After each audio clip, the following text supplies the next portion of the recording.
Tony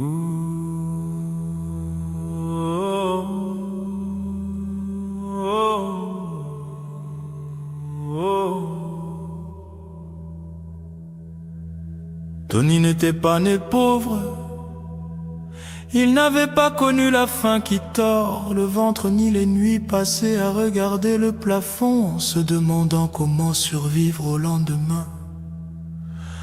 Mais il était né avec quelque chose de plus dangereux que la pauvreté, l'impatience.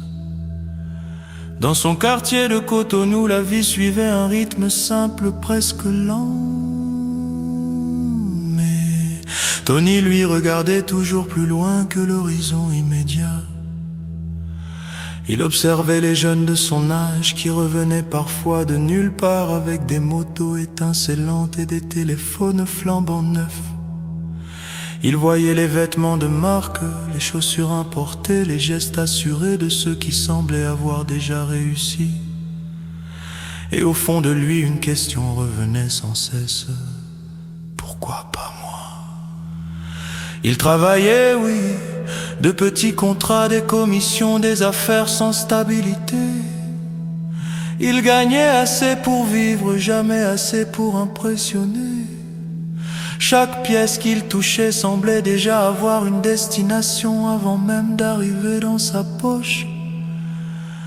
Le soir, il retrouvait les aînés du quartier, ceux qui parlent peu mais observent beaucoup. On s'asseyait sur des bancs usés par le temps, sous la lumière vacillante d'un lampadaire fatigué. Les conversations dérivaient souvent vers la réussite. Pas celle qu'on construit lentement, mais celle qui arrive vite, celle qui change un homme en quelques mois. Tony écoutait plus qu'il ne parlait. Parmi eux, il y avait un homme plus discret que les autres. Il parlait rarement, mais quand il le faisait, les autres se taisaient. Un soir, après avoir entendu Tony se plaindre de la lenteur de sa vie, il le fixa longuement. Son regard n'était ni moqueur ni compatissant, il était calculateur. Il évoqua alors un homme vivant loin d'ici, au nord du pays, dans les chaînes de la Takora, un homme que certains consultaient lorsqu'ils ne voulaient plus attendre. Il ne donna pas de détails inutiles. Il dit simplement que certaines portes ne s'ouvrent pas avec des clés ordinaires. Tony voulut rire, mais il ne rit pas. Quelque chose dans le ton de l'aîné l'empêcha de balayer l'idée d'un geste. Cette nuit-là, il dormit peu. L'image des montagnes du nord qu'il n'avait jamais vues s'imposa à son esprit.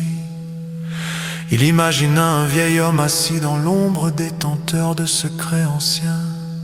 Il se répéta que ce n'était qu'une rencontre, qu'il n'engageait encore rien. Mais plus il y pensait, plus l'idée cessait d'être absurde, elle devenait possible. Les jours suivants, Tony continua sa routine, mais son regard avait changé.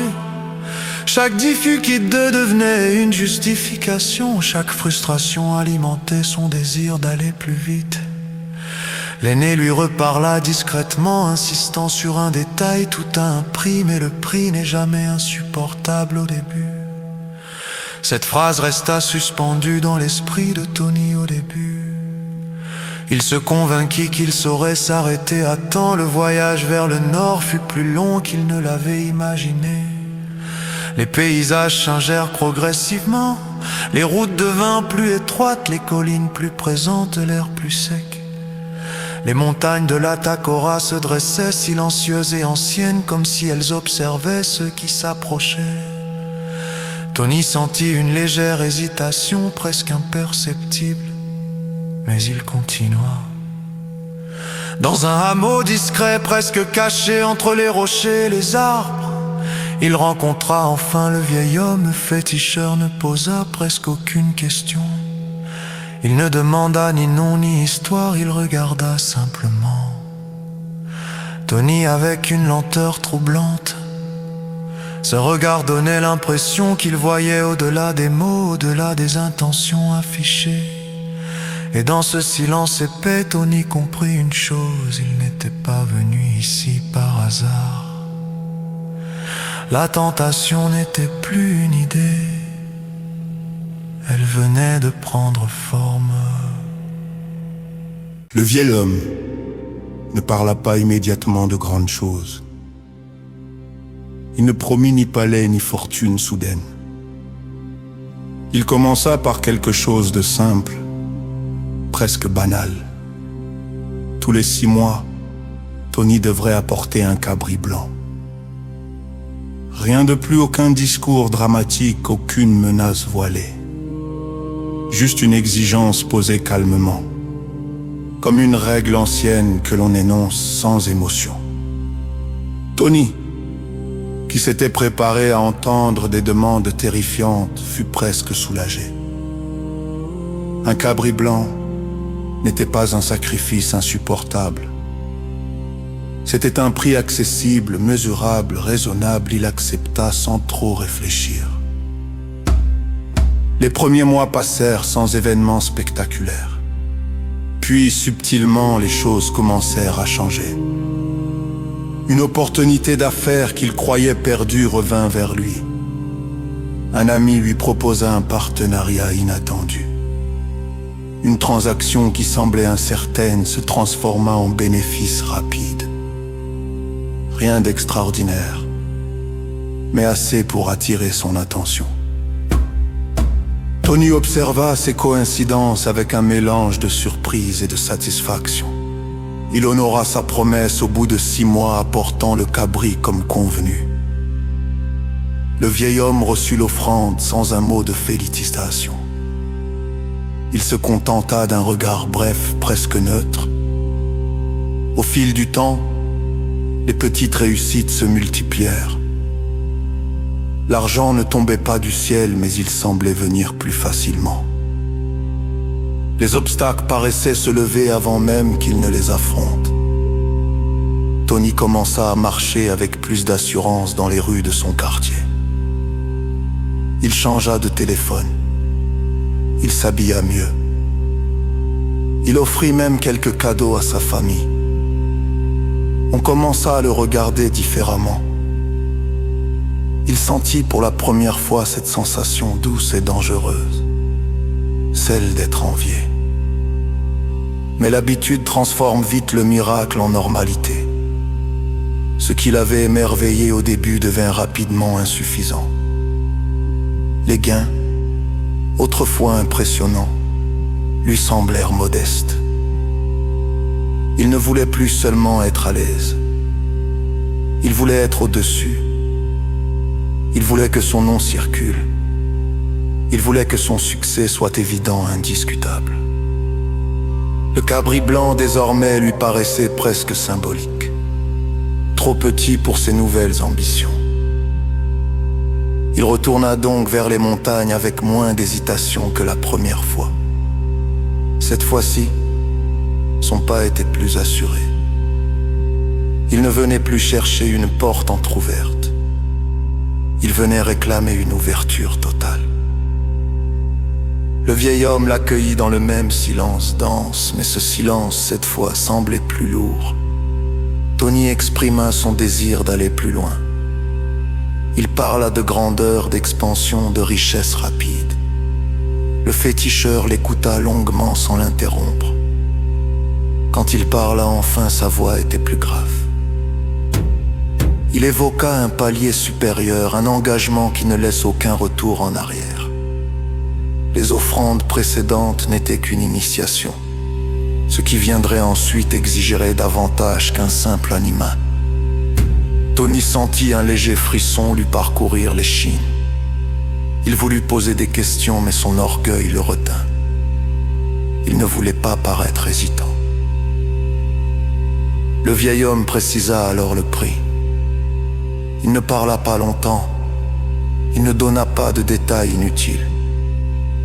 Il dit simplement que la prochaine offrande devrait être humaine. Une jeune fille, sa tête serait le sceau du nouvel engagement. Les mots tombèrent sans violence, presque froidement. Tony resta silencieux. Son esprit cherchait à rejeter l'idée, mais une autre voix, plus ambitieuse murmurait déjà que les grands résultats exigent de grands sacrifices. En quittant le hameau, les montagnes lui semblèrent plus sombres qu'à son arrivée. Le vent soufflait différemment. Il aurait pu rebrousser chemin. Il aurait pu laisser cette proposition mourir dans le silence. Mais sur le trajet du retour, il ne pensa pas à la morale. Il pensa au pouvoir. Et plus il pensait, plus l'impensable cessait de paraître impossible. La tentation n'était plus une suggestion. Elle devenait une décision.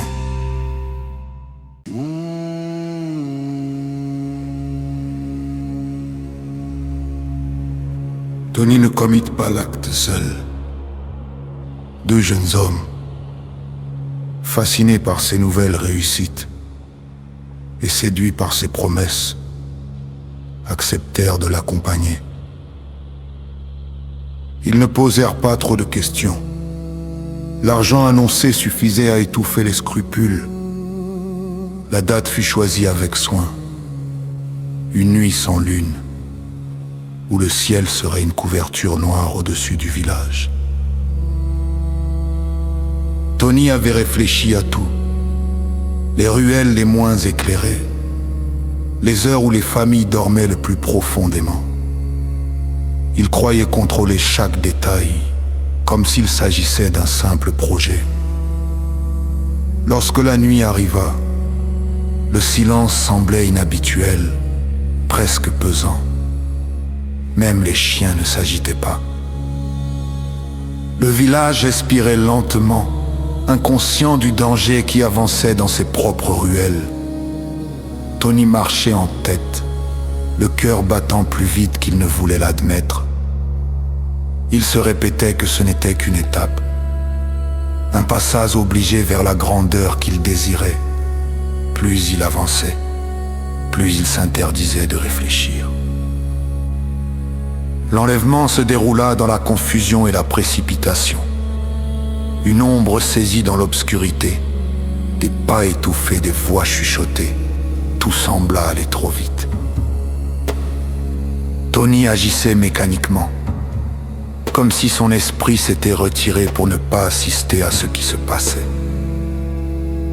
Il ne voulait pas voir, ne voulait pas entendre, ne voulait pas comprendre. Dans sa tête, il n'y avait qu'une idée. Après cette nuit, sa vie changerait définitivement. Lorsque tout fut terminé, un silence lourd tomba sur eux. Ils transportèrent ce qu'ils devaient remettre, évitant soigneusement de croiser le regard les uns des autres. Le corps fut abandonné près du fleuve, emporté par l'obscurité et le courant. Ils se persuadaient que l'eau garderait leur secret. La tête, enveloppée et dissimulée dans un sac, resta entre les mains de Tony. Il ne regarda pas le visage.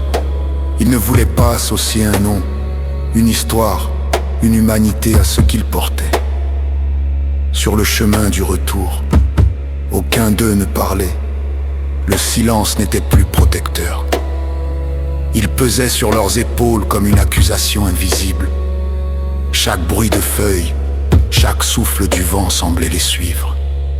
Pour la première fois depuis longtemps, Tony sentit autre chose que l'ambition. Une fissure minuscule, mais réelle.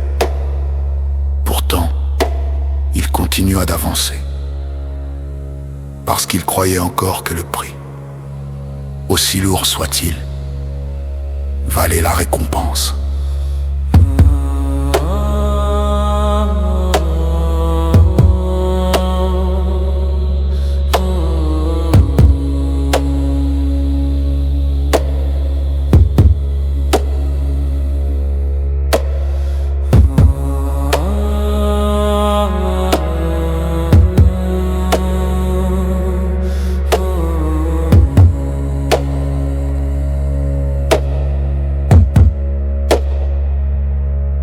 Le voyage vers les montagnes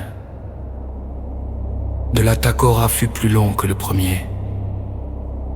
Chaque pas semblait peser davantage. Tony ne marchait plus avec l'assurance de l'ambitieux, mais avec la lourdeur d'un homme traînant un fardeau invisible.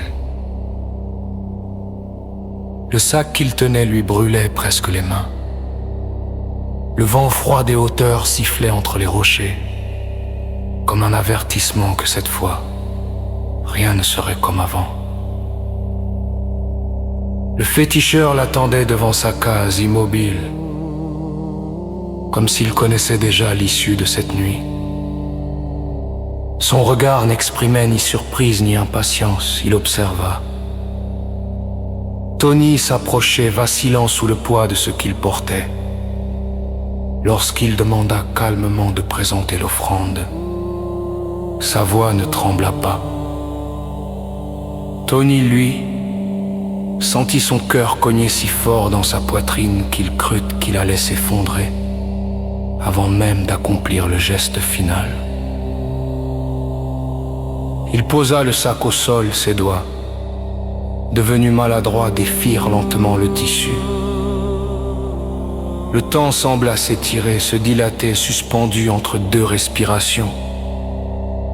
Il hésita une fraction de seconde. Une seule, puis il ouvrit. Le monde s'arrêta.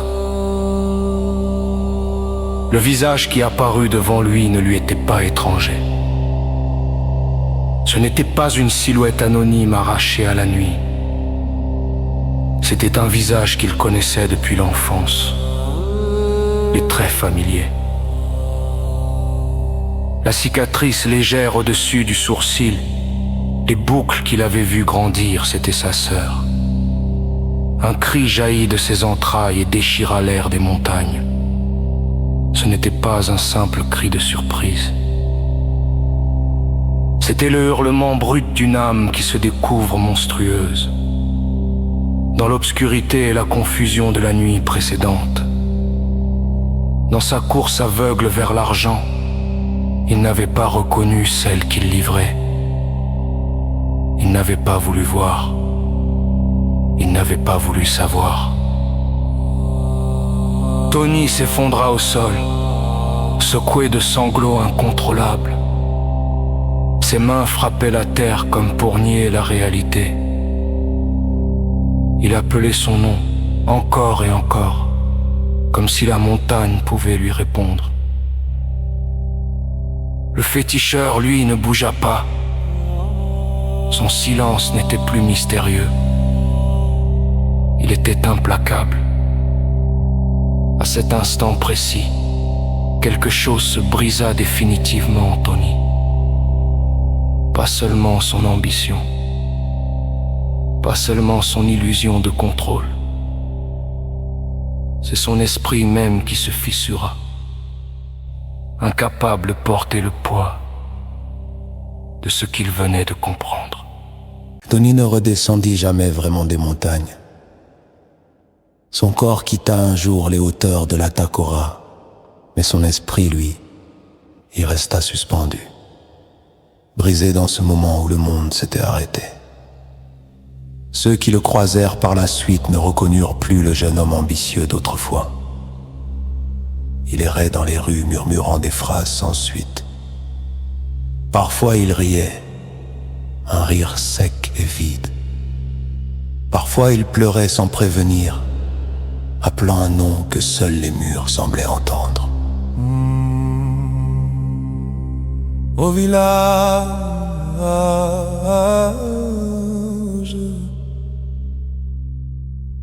la disparition de sa sœur plongea la famille dans une douleur muette. Les jours passèrent, puis les semaines. On chercha, on espéra, on pria. Aucun corps ne fut retrouvé, aucun coupable ne fut désigné. Le deuil resta suspendu, sans tombe où déposer les larmes. Mais le véritable châtiment, lui, n'attendit pas les tribunaux des hommes. Il était déjà tombé, silencieux et implacable, dans l'esprit même de celui qui avait tout déclenché. L'argent qu'il avait tant désiré perdit toute signification. Les gains accumulés restèrent là, inutiles, incapables d'acheter le sommeil, incapables d'effacer un visage. Il avait voulu aller vite. Il avait voulu éviter les années d'effort, les lenteurs de la patience, les sacrifices honnêtes. Il avait cru qu'il suffisait de payer pour obtenir. Il avait cru que toute chose avait un tarif négociable. Mais certaines dettes ne se payent pas en monnaie. Elles se paient en paix intérieure. Elles se paient en raison. Elles se paient en ce qu'on a de plus cher.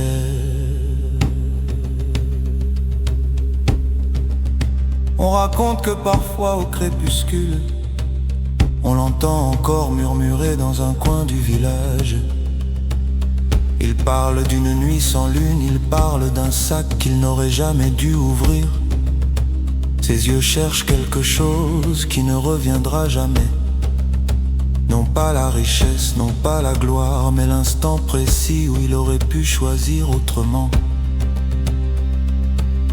Ainsi se termine l'histoire d'un jeune homme qui voulait briller trop vite.